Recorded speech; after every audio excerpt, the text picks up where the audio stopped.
Hello. I wanted to do a video on a few categories of cards or products that I thought are underrated in modern. A couple of disclaimers. First of all, these are relatively low value cards. I don't own many of these. I own some, but not many. So it's not trying to push us up in any sense of the word. The second one is when I say underrated, I mostly mean from a collectability standpoint. I don't necessarily know anything about the investability of these cards. They could be investable. I don't know. But I just think as a collector, they're cool, they're interesting, and have potential to be underrated right now, as in they might go up in price in the future. So if you want to get them now, seems like as good a time as any to get them. And the third disclaimer, well, more of the purpose of this video entirely is I see a lot of videos out there about underrated cards for vintage, and Jake has made some comments and things along that theme as well in the past, which is awesome. Like I love hearing about that. But at the same time, it's like, well, if I had the money to invest in what I think is underrated, this $5,000 card is underrated. It might be. But may not have the capital or feel comfortable putting in the capital to do that. So this is the poor man's alternative. If you have like 2% that amount of money to invest or spend on collecting, here's some of my recommendations. So I've got three general categories of recommendations, and I will share my screen here. Let's see if this works. All right. So let's go to here. The first category is the cards that were called Ancient Traits. So they were in three sets: Primal Clash, Roaring Skies, and Ancient Origins, which are from the XY era, which is around when I got back into collecting. So these, let's pull up an example. The Swampert here is an ancient trait card. What does that mean? It has in the top left over here this ability that's called an ancient trait, or sometimes it can have that in addition to regular Pokemon ability. At the time, some people referred to these cards as 3/4 art, as in 3/4 of a full art, because it's mostly full art, but there's this ancient trait up here, and some of the text boxes just colored in, or at least shaded at the bottom.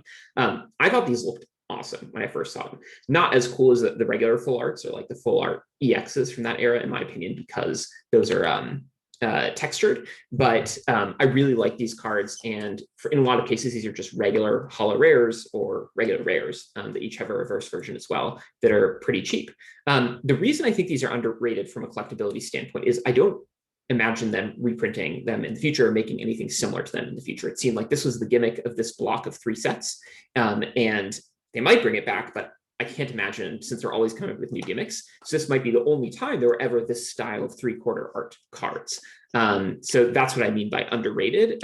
Like it probably will not be made again in the future. They're not expensive now. So from a collecting standpoint, it seems worthwhile. So here are the holo rares from the set. Some of them with ancient traits. Got Swampert right here. I can count them: 3, 4, 5, and then I guess 5 holos. I have the right here. Oh, and Sceptile 6. I really like the Kingdra and the Swampert. Those are my favorite ones. And I'm probably going to pick some of these up, Kingdra and the Swampert. Now, in terms of the non-holo rares, let's see how many we have. I know there were ancient traits that were not rare either, but I'm not going to be looking at those here. We've got 1, 2, 3, 4, 5, 6. So 12 total from the set. I don't like the non-holo ones as much, but I like its Nidoqueen a lot. I might get all of them. I might get just the Nidoqueen. Okay, next set was Roaring Skies, and they still had these ancient trait cards. So holos in this one, I have this Dragonite. I love it. I have the regular holo version and the reverse holo version. For the ones that are holo, I like the regular holo pattern better than the reverse holo pattern. But for the non-holo ones, I like the reverse holo, since at least you got something shiny on them. So this one had 3. I have a Tokus, I have a Swellow too, so I guess I have all these.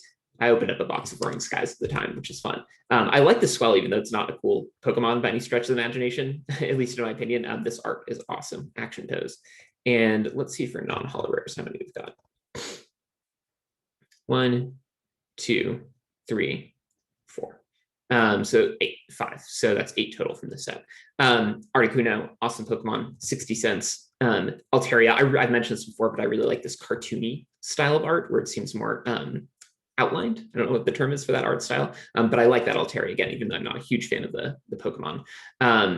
That is Roaring Skies. And then from the last one, Ancient Origins. I love this set, mostly because of full art. It's like this full art Lugia EX I have, and the shiny full art Mega Rayquaza. Let's see what we've got in this set. 1, 2, 3 holos. So this Gyarados, I don't know why it's so much more expensive than the other ones. Maybe just by association. Like I think this card was a promo or a pre-release card. So because that card is expensive, maybe this non-promo / pre-release version is expensive too. Not sure why. I don't have that, unfortunately. The Entei I have, Porygon-Z is cool. And now for the non-holos, let's see how many they've got. 1, 2, 3, 4. So it's like 7 in this set total. I Metagross, I played with this card online. It was kind of like for a meme Metagross deck, but that was fun. Volcarona, I like that Pokemon just because I play Pokemon Showdown online. Kind of like just the battling part of the Pokemon games where you can design any team you want. And Volcarona is part of the top tier of Pokemon. It's really good with that Quiver Dance move. I like these two as well. Galar, Good Vest, Queen. And then those were the regular rares. Did we already look at the holo rares? Yes, we did. So 7 in the set. So it seems like the totals, there's 27 of these ancient trait rares or holo rares total, if I counted right. Might be off by a couple.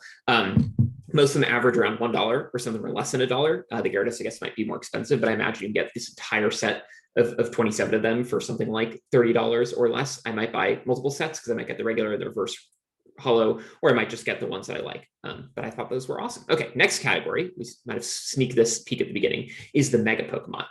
So first disclaimer of my own, I don't love the Mega Pokemon just as character designs. I don't think a lot of them are super cool. They just kind of look like beefed up versions of the regular Pokemon that they come out of. I do like the Mega Charizard X, the blue one, and this Mewtwo Y I like. Other than that, not so amazing. But the reason I think they're underrated from a collectability standpoint is, again, unlikely to be remade in the future. Like the entire gimmick of the XY era was Mega Pokemon. In the Sun and Moon era, it was the Z moves. And now in the current era of Sword and Shield, it's the Gigantamax Pokemon, which are the VMAX cards. So they have remade these a couple of times. There was the Mega Lopunny tag team card and the Mega Sableye tag team card. Those are the only ones I can think of. But otherwise, they haven't brought back Mega Pokemon, and I don't imagine them bringing back anytime in the future. Who knows, right? They can always surprise us. But I think if I've seen, made observations about the game and the card game, they like to come up with new gimmicks for each block. So if these are not going to be reprinted, I imagine, prices are more likely to go up rather than down over time. So now would be a good time to get them. As I mentioned, I don't love most of these, in fact, or all of them, or even most of them. There are some that I think are really cool, but of all of them, I do think, like with anything in this block of sets, the coolest ones are the full arts. So I will pull up the full arts and we'll see what we get. Got to make sure I'm searching by Pokemon. So this is how you search advancedtcgplayer.com.